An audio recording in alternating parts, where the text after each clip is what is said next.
Sa kay Mayor, nagpapasalamat ako dahil nga dito ay narating ninyo.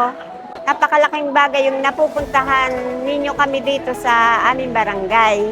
Salamat po, Mayor, ng marami. Caretaker ako ng nasa ibang bansa. Dalawa yung bahay niya, ako ang nag-aasikaso habang nasa ibang bansa sila. Yung di ba pumunta ako doon, nagtinda ako ng gulay. Yun nga sabi, mayroon nga daw mintigal dito sa barangay hall. Sabi ko may mga bunot daw ng ngipin, may pa-check up. Sabi ko pupunta na ako at baka aabot pa ako.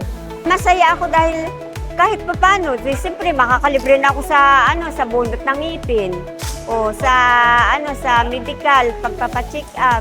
Tapos yung mga pananim, mga binhi, mas malaking bagay yun na nakakatulong kayo dito sa Barangay Malusak.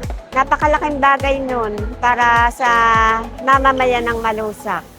Sa kay Mayor, nagpapasalamat ako dahil nga dito ay narating ninyo. Napakalaking bagay yung napupuntahan ninyo kami dito sa aming barangay.